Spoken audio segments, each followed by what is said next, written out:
जी देखिए, जो बंगाल की जो हालत है ना वो एकदम कश्मीर जैसी है। कश्मीर में तो हमने पत्थर बंद करा दिए जो कि आज तक नहीं हुए थे, लेकिन बंगाल में अभी हमारे जो भी राष्ट्रीय अध्यक्ष जाते हैं आप उन पे मतलब लठ बरसाते हैं गाड़ियों पे या पत्थर फेंकते हैं, इतने बड़ी बड़ी ईंटें फेंकते हैं, ठीक है। और हमारे जो प्रभारी हैं उन पे पत्थर पड़े हैं, हमारे कार्यकर्ताओं की हत्या हो गई है। अगर हम वायलेंस करते तो हमारे कार्यकर्ता क्यों मारे जाते हैं? 132 कार्यकर्ताओं की आप जान ले चुके हैं, पेड़ पे लटकाए थे। तो आप डर का माहौल बनाने की कोशिश करें, लेकिन भाजपा कार्यकर्ता डरने वाला नहीं है, वो आपको जवाब देगा। और एक एक करके देखना, सारी सीटें हम जीतेंगे, 200 पार हम जाने वाले हैं। दूसरी बात मुस्लिम अपीजमेंट की पॉलिटिक्स है। मुस्लिम अपीजमेंट की पॉलिटिक्स में ममता बनर्जी ने क्या बोला है कि मुसलमान तो दुधारू गाय है, अगर वो लात भी मारेगी तो हम लात खा लेंगे, लेकिन उसको हम कुछ कहेंगे नहीं। उनके नाम पर अपीजमेंट पॉलिटिक्स में ऐसा है कि उन्हीं के धर्म के लिए स्पेसिफिक वहां पे ITI, पॉलिटेक्निक, मेडिकल, हर चीज की व्यवस्था धर्म के आधार पर की है। और फिर कह रहे कि अपीजमेंट पॉलिटिक्स कौन कर रहा है? जो बॉर्डर के इलाके हैं वहां से हिंदू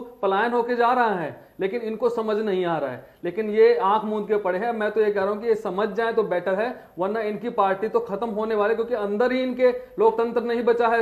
इतने बड़े बड़े नेता अगर जा रहे हैं तब भी इनकी आंखें नहीं खुल रही हैं। अगर जो पार्टी बनती है वो नेताओं से बनती है, पार्टी के आपके ममता बनर्जी से नहीं बनती है या अभिषेक बनर्जी से नहीं बनती है। जो कार्यकर्ताओं ने वहां पे खून दिया आपकी पार्टी के, अगर वो छोड़ के जा रहे हैं तो आपका कुछ नहीं बचने वाला। आपका मूल गायब हो चुका है, त्रिन त्रिन रह गया, बस वो तिनके हैं वो उड़ने वाले हैं। तो आप समझ जाइए, अरे गंदी राजनीति छोड़ दीजिए। और अम्फन में जो इनकी जो कट मनी है, इतना कट मनी है कि अम्फन में जो पैसा दिया गया वो इतना सारा इन्होंने अपने कार्यकर्ताओं को बांट दिया। सुप्रीम कोर्ट को और जो ऑडिटर जनरल को उनको बोलना पड़ा कि पैसा कहां चला गया, उसका जवाब नहीं दे पाए। लेकिन ये इतना चरम सीमा पे इनका वो कहते हैं जो हत्याएं कर रहे हैं, इसके लिए इनको सोचना पड़ेगा कि कैसे मतलब कश्मीर से बंगाल को कश्मीर बना दिया इन्होंने।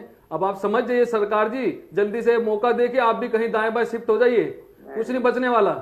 संजय सरकार जी, बंगाल की राजनीति इतनी हिंसक क्यों है? पॉलिटिक्स करता है, ठीक है ना। आप लोग एक आइडियोलॉजिस्ट पॉलिटिक्स करता है, हम लोग कभी CBI को डर भी नहीं पाता। अरे ये किसने बोला है कि मुसलमान दुधारू गाय है, अगर लात भी मारेगी तो ठीक है खा लेंगे? नहीं, किसने बोला ये? आप एक सूची आप नहीं, किसने बोला ये बता दीजिए बस। नहीं, आप एक हिंदू राष्ट्र में हैं मनोज जी। अच्छा, प्रशांत किशोर बाहर के हैं अंदर के हैं? नहीं, आप जो आपके स्ट्रेटजिस्ट हैं वो बाहर के हैं अंदर के हैं? एक मिनट जवाब दीजिए, जो प्रशांत किशोर आपके स्ट्रेटजिस्ट बनाए हैं आपने, वो बाहर के हैं अंदर के हैं? आपको बंगाल में कोई नहीं मिला स्ट्रेटजिस्ट जो आप प्रशांत किशोर को लेके आए। आप शाहरुख खान को ब्रांड एम्बेसडर बनाते हैं, बाहर के हैं वो अंदर के हैं, वो अपीजमेंट पॉलिटिक्स है। आप बांग्लादेश से एक्टर को बुलाते हैं अपने चुनाव कैंपेन में लोकसभा में, आप बांग्लादेशी आपके लिए इंटरनल हैं, बांग्लादेशी एक्टर आपके लिए इंटरनल हैं, और आपके लिए अमित शाह जी और मोदी जी बाहर क्यों गए? और आपका कोई राष्ट्रीय नेता नहीं है, इसमें आप ही गड़बड़ है कि आप स्टेट की राजनीति करते हैं। आपके सांसद का चुनाव लड़ते क्यों हैं? अगर वो लोकसभा आपके लिए भारी है तो आपके सांसद लोकसभा के चुनाव क्यों लड़ते हैं? आपकी पार्टी 22 सांसद जो बने हैं, जो लोकसभा में बैठते हैं, वो भारी हैं या इंटरनल हैं?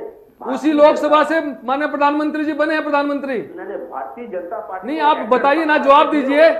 बंगाल में जवाब तो दे रहे। नहीं, लोकसभा के सांसद हैं, वो क्यों भेजे आपने? आपको तो लोकसभा चुनाव में लड़ना चाहिए। अगर वहां से कोई प्रधानमंत्री बनता तो भारी हो जाता है। बांग्लादेशी एक एक्टर जिसका सिटीजनशिप इंडिया में नहीं है, वो भी आपको पार्टी में शामिल लगा, मालूम है कौन है? बेदर में जोशना बोल के जो जिसमें हीरोइन थे, उसका सिटीजनशिप इंडिया में नहीं। अरे आप ये बताइए कि जो लोकसभा में आपके सांसद चुने हैं, वो आप मानते हैं कि लोकसभा कोई चीज होती है, केंद्र सरकार कोई चीज होती है? आपका लोकतंत्र में विश्वास है या नहीं है? आप सांसद नहीं, लोकसभा के लिए तो चुनाव लड़ते हैं, जब वहां से गृह मंत्री आते हैं, प्रधानमंत्री आते हैं तो कहते हैं भारी हो गए। और आपको जो स्ट्रेटजिस्ट मिलता है वो प्रशांत किशोर मिलता है। लोकतंत्र आपको मुंह से सुनने से शर्म होता है। क्यों शर्म होता है मालूम है? आप लोकतंत्र को गला दिपाते हैं। आप ईवीएम सेटिंग करते हैं। अभी तो चुनाव हुआ नहीं, अभी से ईवीएम आ गया है। ये आपके नेताओं को बाहर जाने में ईवीएम का हाथ नहीं है। जो आपके नेता पार्टी छोड़ रहे हैं उसमें ईवीएम का कोई हाथ नहीं है। नहीं, जो पार्टी छोड़ रहे हैं उसमें ईवीएम आ गया।